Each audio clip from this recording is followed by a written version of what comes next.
Hey, welcome back to Old Volks TV. Today we're inside because it's freaking hot, man. It's 105 outside, and I really didn't feel like doing this out in the garage. Uh, Working on our distributors today.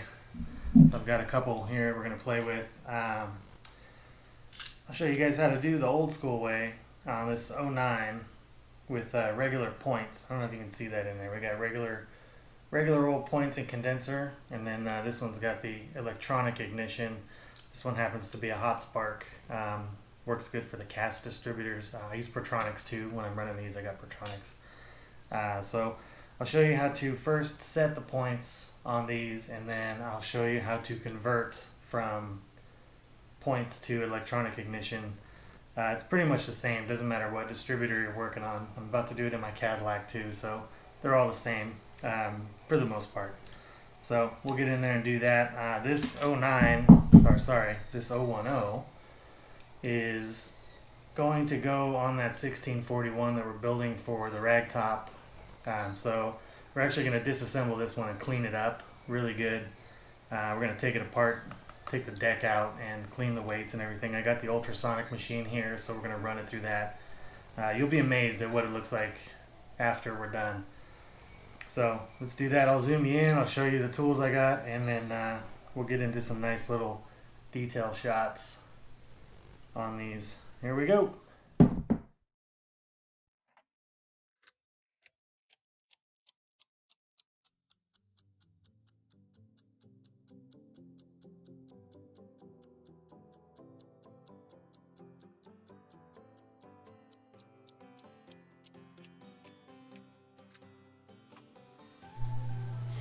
Alright, so here we got the 010 and the 009. We got your clamp. This one is actually still pre-timed for my bus because, like I said, I use this as my spare. So how you pre-time it is basically you just mount it in the car, time it how you want to have it timed, and lock it here. Then you take the nut off the back and pull the whole bracket with it. Now when I drop it in, it's ready to go. So I don't have to time it on the side of the road or anything like that. It's just there. So this is the one that has the points. So you can do this in the car, but it's easier to do it out of the car to set the points. So you loosen the bail wire, pull your cap off, pull your rotor out. There we go. And then here's your points, your condenser here, and let's see if we can get this in the shot. When you turn it,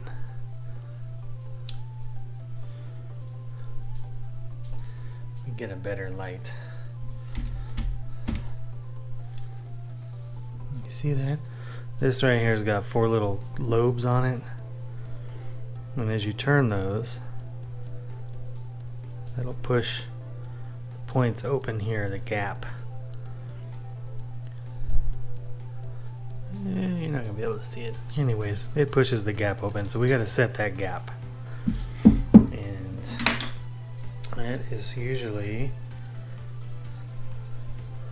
you use your handy dandy feeler gauges. Get the right one here. Okay, so it's right there. It's hard to see it. You're never going to be able to see that on there, but it's 16 thousandths, which is not very much. The old hippie guys used to say you could use a matchbook or something similar. So this goes right in when you've got this turned to the highest point on this little lobe, and that's wide open. This little guy should just slide in there with a minimum amount of resistance. So this one's perfect, but I'm going to show you anyways how to adjust them. And for that, we need this little flathead here, and if you look right there, pick. right here is this little, there's like a little tiny bump, and that's important. And then on the points you have this little tiny slot on the bottom, and that is perfect for a screwdriver to fit in, and that's actually how you adjust it. So there's a flathead screw here, and you want to make that just loose so that this can move one way or the other. See that? By twisting the screwdriver, you put one end of the screwdriver on the hump, and you put the other end in the notch, and you twist it. See, now it's open, it's super loose. If you do it the other way, still on the highest point of the lobe, it's tight, I can't get in there. So the trick is open it up all the way, and I just, what they call the captive feeler,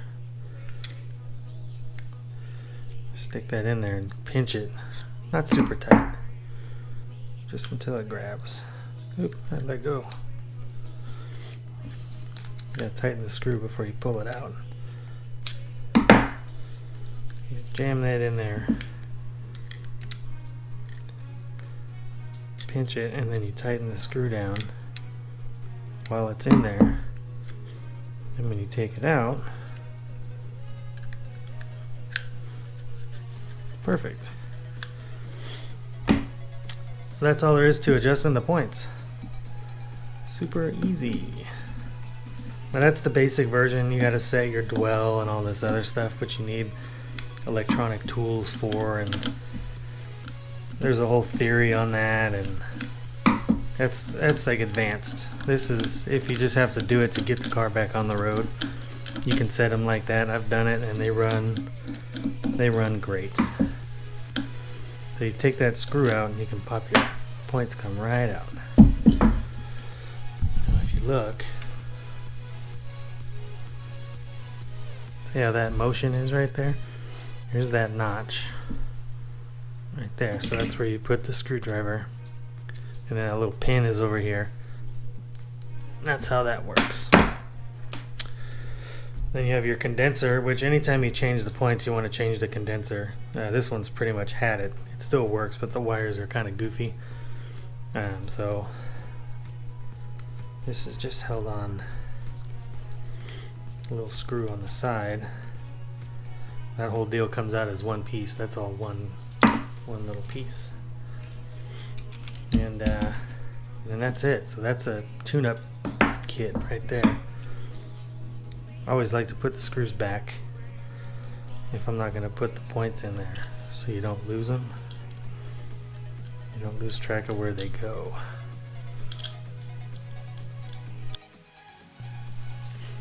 Alright, so here's our 009. It's empty. It's got no points in it now because we took them all out. You know, don't throw that stuff away. Keep it because you might need it one day. Who knows? Sometimes these electronic ignitions fail, and it's good to have those handy because they're easy to make them work on the side of the road. So here's our electronic ignition. I like the pertronix ones for these. I've not really had any fail on me, so I'll put a link to those downstairs there at the bottom. So you basically have two parts. You got your module, and you have your little, I don't know what this is, the pickup, and this is the magnet thing. I don't know, but it goes on the shaft here. So it's got 4 little lobes in there that slide down over the 4 little lobes on this, and that lets this know as it spins what it does. So basically, to put this on, once you've got your other points off, is it has this little bracket, and it has this little itty bitty screw, and this is handy because you can put that in there, and then this kind of lines up with with the hole. If you can find the hole, it's over there. There we go. So this has two little locator pins on it, so once you drop it in that hole, it can't move, it's stuck. It's captured. And you take your module here. Remember that hole where that condenser was? You gotta fish these wires out. The condenser on the old school style, this little guy, this little curly wire here goes to the negative on the ground, or on the coil. For the pertronix, you actually run one to the negative and one to the positive. So you have to make sure your coil has that little piece on there with the 3 prongs. And then this little dust boot pops in there. And that just keeps the dirt out of the distributor. And then it's tricky with all these wires, but this little guy.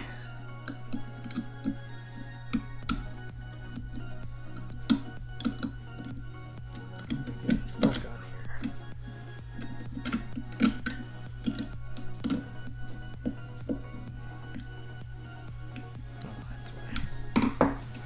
Make sure that's aligned properly. And try not to pull on this part of the wires too much, because we don't want to pull them out. So this drops on here, and then it comes with these little toothy washers. Put those on there. Got these little itty bitty 7mm little nuts.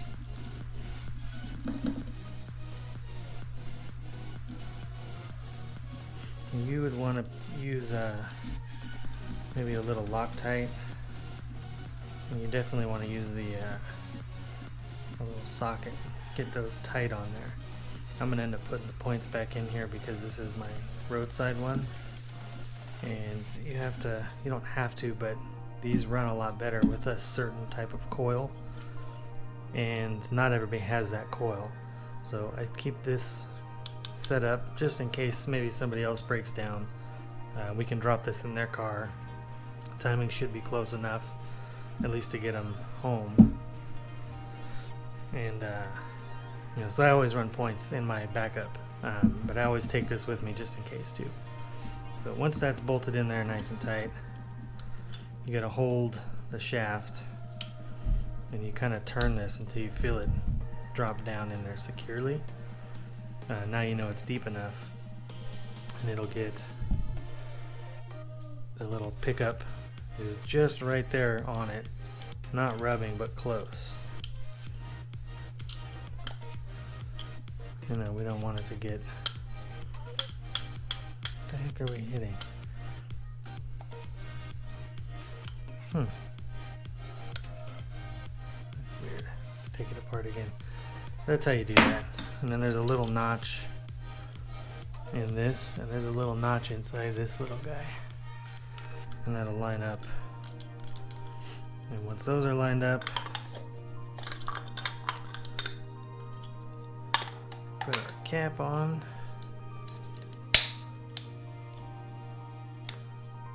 Come on. There we go. We're good to go. So you can drop that down. Now if your distributor was already timed, like this one is, and I drop this in my bus just like this, and hook these up to my coil, it'll probably start and run just fine. But anytime you change the guts of something like that, you want to retime it. So I would put this in there and fire it up, get the engine nice and hot, idling, and then go ahead and just adjust your timing, which is you just loosen this little guy up until that distributor will turn. Don't turn it by the cap because it'll break the cap. You want to loosen this just a little bit, and you kind of keep it pushed down, and as you're pushing down, You can turn it this way until your timing light reads where it should. And we'll show you the timing video another day. We'll do the timing. So that's how you switch to electronic points, and that's also be the same process if you're going to put in old school points. You want to grease, the lobes on those, and there's a little guy right here that I like to put a couple drops of something on this little felt pad. Just keeps everything lubed up and moving nice. So that's switching out from points to electronic ignition in your 09, but that could be an 040 or the 010 or whatever. You can pretty much put that in any distributor. Just got to make sure you get the right module for your application. Make them for V8s, make them for boats, all kinds of stuff. Alright, there we have it. We've got our distributors all set up. We know how to set our points now. We know how to switch to electronic ignition now. Hope that worked out for you. I hope you enjoyed it. I enjoyed it. So that came as a request from several people in the comments and private messaging me and all over the Facebook and on Instagram and everything. People have been asking for some distributor stuff and some carb stuff, so we'll get to some carb stuff again later. I'm going to get this 010 sandblasted and painted black. I'll show you in a future episode when we actually stab that in the motor and get the static timing, get that motor ready to go in the car. You'll see what that looks like when it's all done and ready to run. So look forward to that in the future. Check out our other episodes. We got tons of tech stuff. We just went camping. We had a great camping trip. That's over here somewhere. And check us out at VolksAmerica.com for sure. Get your subscriptions to the magazine. We got Volksmania magazine coming out really soon. I think that just went off to the printer, so those are actually getting printed as we speak right now. That's a great free magazine. Volks America is a great pay magazine, but it's full color, all glossy pages, and it's everybody's magazine. So you can be in that. Doesn't matter what your car looks like, you can have your car in there. So check us out at VolksAmerica.com. We got the Volks America YouTube channel going now. We got some nice feature cars up there. We've done, I think, 3 or 4 of them now at this point. So check all that out. That's just Volks America on YouTube. I'll throw a link down below, or VolksAmerica.com. That'll be the website for the subscriptions, and you can check out the online content. Check out our friends at VWLife. They got a channel over here, and they do all kinds of great stuff. They're getting ready for auctioning off the Harvest Beetle, or not auctioning, but raffling the Harvest Beetle at the Harvest Show, which is actually coming up in not long, like 8 weeks, I think. They're giving away a bug. It's got a narrow beam. It's all Wolfsburg West stuff on it. It's coming out really, really nice. So you can watch them build that on their channel, VWLife. Check them out over there. Thanks for watching.